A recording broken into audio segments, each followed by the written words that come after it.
नमस्कार, हरियाणा न्यूज देख रहे हैं आप। मैं हूं आपके साथ साथ नंबर। चलिए रुक करते हैं फटाफट हरियाणा का।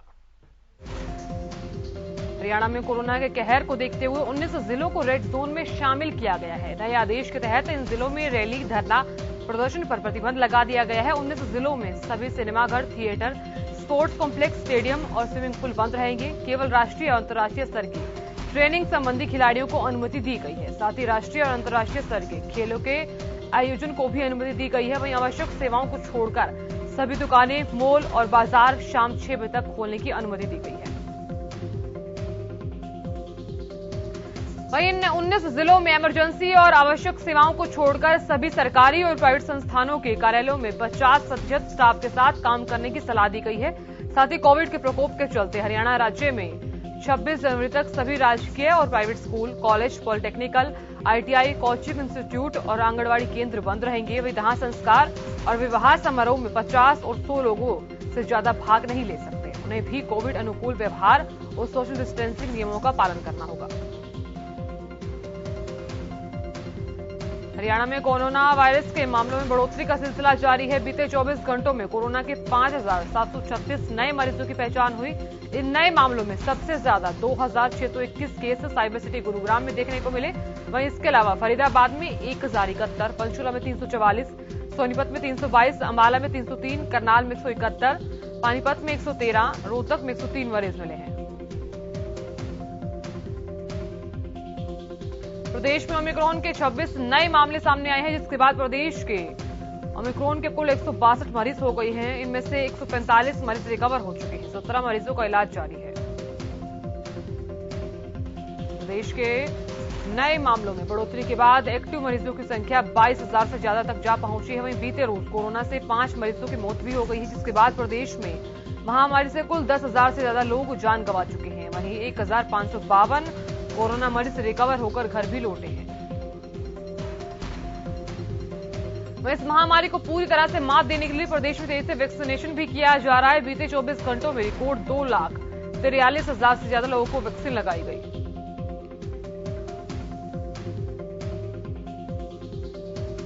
प्रदेश में कोरोना महामारी की तीसरी लहर के कहर के बीच आज सरकारी अस्पतालों के डॉक्टर्स अपनी अधूरी मांग को लेकर एक दिन की हड़ताल पर हैं। इसके चलते सरकारी अस्पतालों में इलाज के लिए पहुंचने वाले मरीजों को परेशानी का सामना करना पड़ रहा है।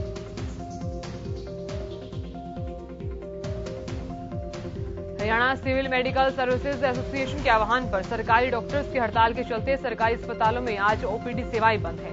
इसके चलते इलाज के लिए पहुंचने वाले मरीजों को परेशानी उठानी पड़ रही है। हालांकि इस दौरान पोस्टमार्टम सहित अन्य इमरजेंसी सेवाओं को सुचारू रखा गया है।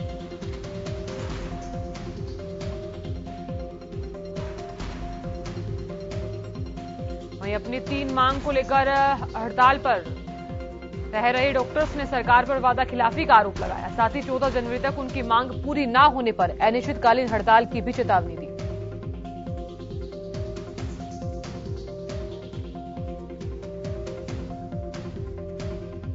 कुरुक्षेत्र से सांसद नायब सैनी ने गुलाचीका में प्रेस कॉन्फ्रेंस की। इस दौरान उन्होंने पंजाब में पीएम मोदी की सुरक्षा में चूक मामले पर कांग्रेस पर जमकर निशाना साधा। नायब सैनी ने कहा, पंजाब में प्रधानमंत्री मोदी कांग्रेस की गंदी राजनीति का शिकार हो सकते थे, लेकिन कांग्रेस के मंसूबे कामयाब नहीं हो सके। उन्होंने कहा, कांग्रेस पार्टी लूट का दल है जिसे लोग नकार चुके हैं। इन दिनों कांग्रेस करो या मरो की स्थिति में है।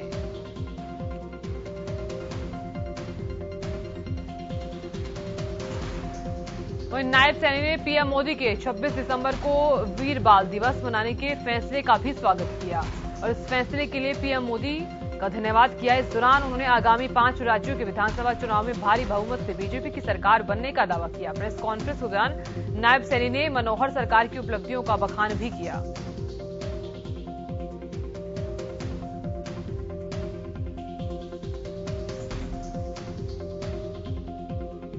नायब सैनी ने कहा, मुख्यमंत्री मनोहर लाल के नेतृत्व में प्रदेश विकास के पथ पर अग्रसर है। मुख्यमंत्री मनोहर लाल के शासनकाल में केंद्र की हर नीति का लोगों को भरपूर सहयोग मिल रहा है। नायब सैनी ने विपक्ष पर भी हमला बोला और कहा कि बीजेपी राज्य में नौकरियां देने के मामले में पिछले 30 साल का रिकॉर्ड तोड़ा है। बीते 7 साल में 1 लाख युवा बिना पर्ची और खर्ची के नौकरी मिली है।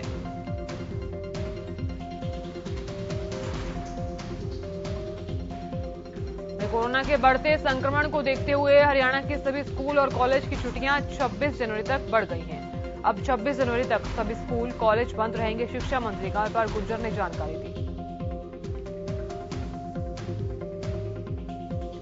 उधर बहादुरगढ़ के डाबोदा गांव में कृषि मंत्री जीपी दलाल ने 2 करोड़ की लागत से पूरी होने वाली पीने के पानी की स्कीम का शुभारंभ किया। जीपी दलाल ने युवाओं को स्वरोजगार के लिए प्रेरित करते हुए कहा कि सबको सरकारी नौकरी नहीं मिल सकती, युवाओं को स्वरोजगार की तरफ ध्यान देना चाहिए।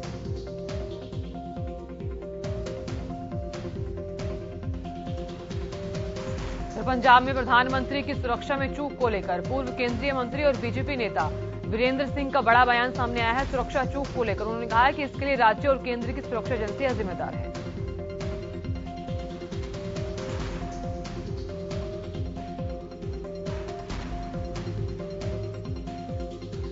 सिरसा के युवक साहित्य सदन में ग्राम और वार्ड प्रमुख की बैठक का आयोजन किया गया, जहां बीजेपी के प्रदेश अध्यक्ष ओपी धनखड़ और सांसद सुनीता दुग्गल समेत कई स्थानीय नेता मौजूद रहे। इस दौरान बीजेपी सांसद सुनीता दुग्गल ने पंजाब में पीएम की सुरक्षा चूक पर बयान दिया।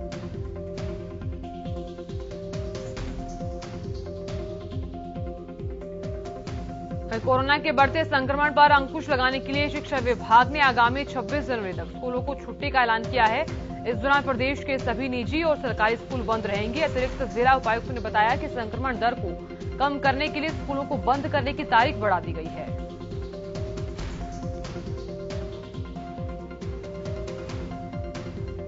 उधर कैथल के बस अड्डे पर 6 वैक्सीनेशन सेंटर बनाए गए हैं, जहां लोगों का टीकाकरण हो रहा है। बस अड्डे पर रेड क्रॉस के 120 वॉलंटियर और रोडवेज के कर्मचारी लोगों को जागरूक करने के लिए वैक्सीनेशन करवा रहे हैं। वॉलंटियर बाहर से आने वाली हर बस के सवारियों का बस से उतरने से पहले वैक्सीनेशन प्रमाण पत्र देख रहे हैं। लोगों को मास्क पहनने के लिए प्रेरित भी किया जा रहा है।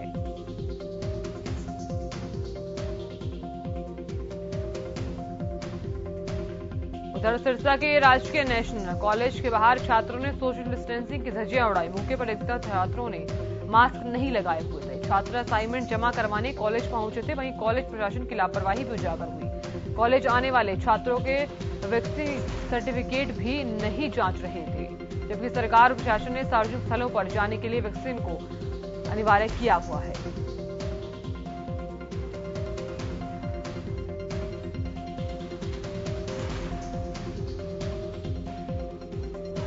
सोनीपत में लोगों की लापरवाही साफ तौर पर देखी जा रही थी। अब जब सरकार ने सख्ती से वैक्सीन लगवाने और मास्क पहनने के कड़े निर्देश जारी कर दिए हैं, तो अधिक संख्या में लोग वैक्सीन सेंटर पहुंच रहे हैं।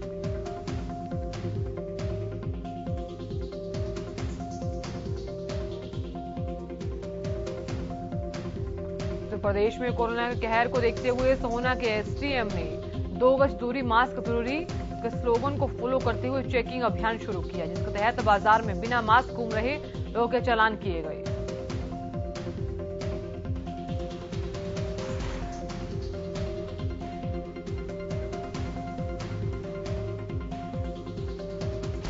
एसडीएम जितेंद्र गर्ग ने बताया कि सोहना में रोजाना अलग अलग स्थानों पर यह अभियान चलाकर लोगों के चालान किए जा रहे हैं। साथ ही लोगों से मास्क पहनने की अपील भी की जा रही है। उन्होंने कहा कि जरूरी काम होने पर ही घर से मास्क लगाकर बाहर निकले।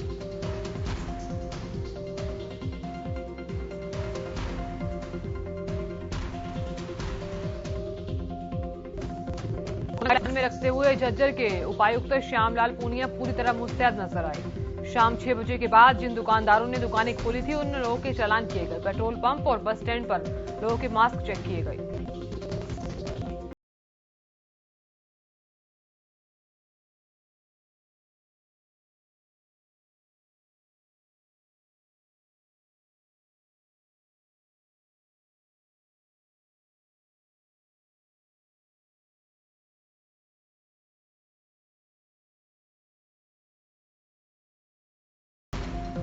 एक और कोरोना तेजी से अपने पांव पसार रहा है, तो दूसरी ओर कोविड नियमों का उल्लंघन करने पर प्रशासन भी सख्ती से पेश आ रहा है। वहीं झज्जर की सब्जी मंडी में कोरोना गाइडलाइंस का सख्ती से पालन किया जा रहा है। जो लोग मास्क नहीं पहन रहे हैं, उन्हें सब्जी मंडी में एंट्री नहीं दी जा रही।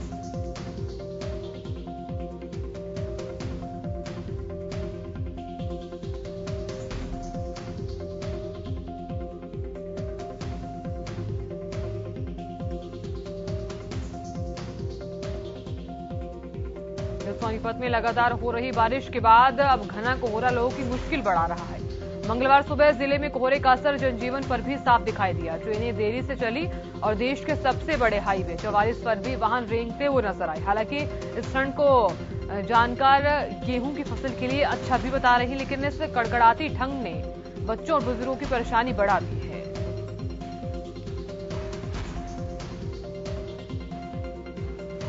झज्जर में सुबह धुंध का कहर देखने को मिला। सड़कों पर विजिबिलिटी 100 मीटर से कम देखी गई, जिसके चलते वाहन चालक अपनी गाड़ी की पार्किंग लाइट जलाकर अपने गंतव्य तक पहुंचे। इस दौरान वाहन चालकों को खासा परेशानियों का सामना करना पड़ा। वहीं झज्जर जिला प्रशासन ने खराब मौसम को देखते हुए लोगों से वाहनों को धीरे चलाने की अपील की।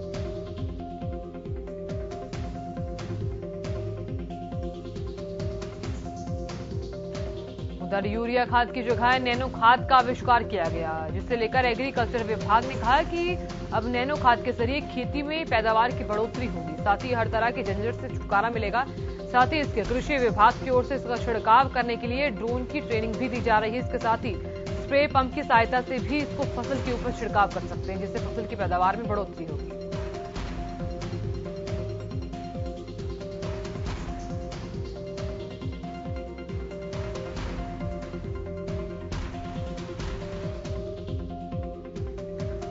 उधर 134 ए नियम के तहत प्राइवेट स्कूलों में गरीब बच्चों के दाखिले को लेकर बीईओ कार्यालय में निजी स्कूल संचालकों के साथ मीटिंग हुई। मीटिंग में गरीब बच्चों के दाखिले को लेकर कोई सहमति नहीं बन सकी। वहीं इस मीटिंग के असफल होने से अभिभावकों की सभी उम्मीदों पर पानी फिर गया।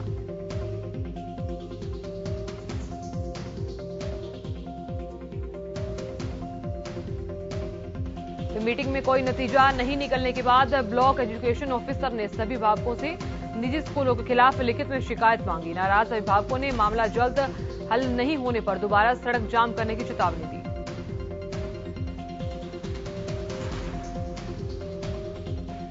अपनी मांग को लेकर प्रदेश की आंगनबाड़ी वर्करों का धरना प्रदर्शन बीते 35 दिनों से लगातार जारी है। सरकार के साथ कई दौर की वार्ता विफल होने के बाद आंदोलनकारी महिलाओं ने 12 जनवरी को जेल भरो आंदोलन की चेतावनी दी। वहीं धरने पर कोरोना नियमों के पालन में हो रही लापरवाही को देखते हुए जिला प्रशासन ने आंगनबाड़ी वर्करों के प्रदर्शन के खिलाफ केस दर्ज किया।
रिटायर्ड कर्मचारियों ने आरोप लगाया कि वो बीते 5 सालों से अपनी मांग को लेकर निगम कार्यालय के चक्कर लगा रहे हैं, लेकिन कोई ध्यान नहीं दिया जा रहा।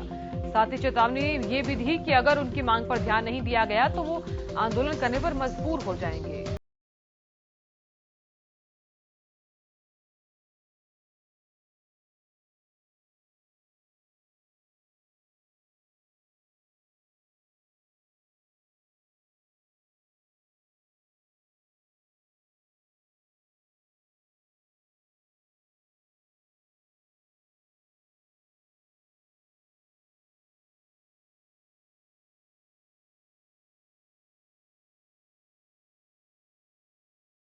किसानों ने सरकार पर उनकी मांग को अनदेखी करने का आरोप भी लगाया।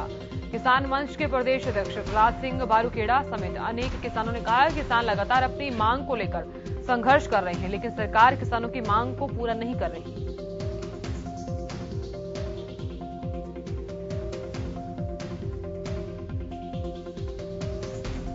प्रदर्शनकारियों की मांग है कि नहरों में महीने में 15 दिन पानी दिया जाए। फिलहाल नहरों में एक सप्ताह पानी की आपूर्ति की जा रही है, जिसके चलते ग्रामीण क्षेत्रों में पेयजल की किल्लत भी हो रही है, साथ ही सिंचाई भी प्रभावित हो रही है। किसानों ने चेतावनी देते हुए कहा कि अगर उनकी मांगी पूरी नहीं होती तो इसके बाद पक्का मोर्चे का धरना लगाया जाएगा।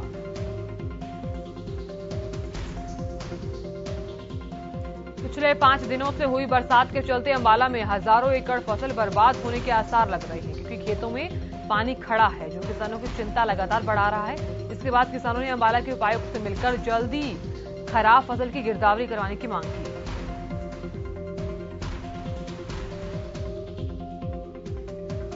उधर कैथल के तितरम थाने के बाहर गोली चलाने के मामले पर पुलिस अधीक्षक ने कड़ा रुख अपनाते हुए भीड़ पर काबू न पाने वाले और लापरवाही बरतने वाले जांच अधिकारी एएसआई संदीप को सस्पेंड कर दिया। इस पूरी घटना में 3 लोगों की गोली लगी है, जिनका इलाज फिलहाल अस्पताल में किया जा रहा है।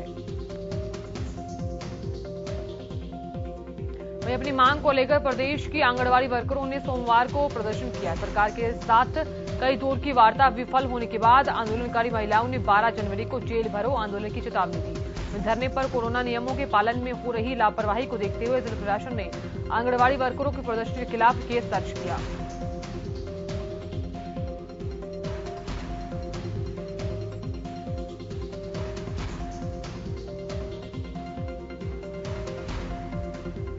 शहर के हाजरी के बाडड़ा में 2 ट्रकों की टक्कर के बाद उनमें आग लग गई। ये हादसा गांव अटेला के बस स्टैंड के पास हुआ। जानकारी के मुताबिक पहले दोनों ट्रकों में टक्कर हुई और उसके बाद उनमें आग लग गई। देखते देखते दोनों ट्रक जलकर राख हो गए। सूचना मिलते ही फायर ब्रिगेड की टीम ने आग पर काबू पाया।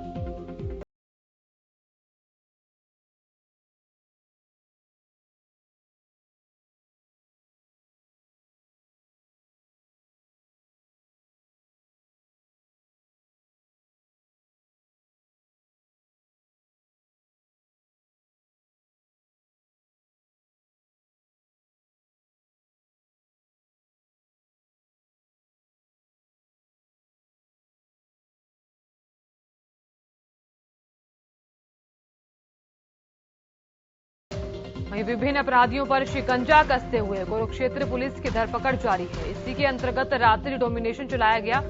कुरुक्षेत्र के लाडवा के एरिया से पैदल आ रहे एक युवक को काबू भी किया गया।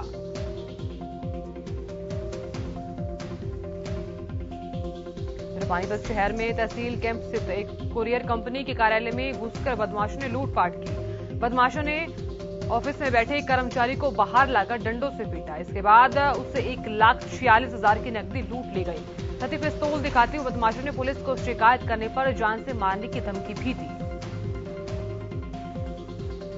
घायल कर्मचारी किस तरह अस्पताल पहुंचा और घटना की जानकारी परिजनों को दी गई। सूचना मिलते ही परिजन मौके पर पहुंचे और मामले की शिकायत पुलिस को दी गई।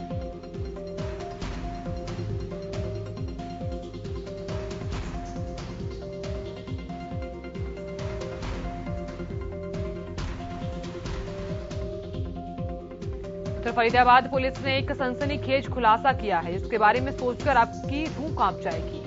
दरअसल 31 दिसंबर 2021 को फरीदाबाद में 22 साल की एक छात्रा की हत्या हुई थी। इस हत्या को लेकर पुलिस छानबीन कर रही थी, लेकिन जब पुलिस को जांच में हत्या का पता चला तो पुलिस वालों को भी इस पर यकीन नहीं हो रहा था। मगर पुलिस ने अपनी तफ्तीश की हर कड़ी को छोड़ते हुए आरोपी के चेहरे का पर्दाफाश कर दिया है।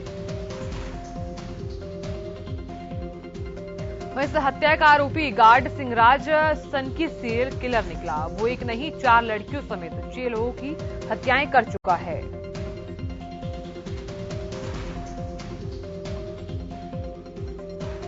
अंबाला से रिश्तों को शर्मसार कर देने वाला मामला सामने आया है, जहां 13 साल की बेटी ने अपने कलयुगी पिता पर उसके साथ दुष्कर्म करने के संगीन आरोप लगाए हैं। वहीं चाचा पर उसके साथ छेड़छाड़ करने के गंभीर आरोप लगाए।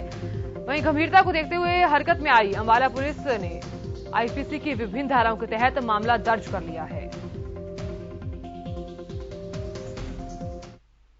फिलहाल के लिए फटाफट हरियाणा में इतना ही। देखते रहिए हरियाणा न्यूज।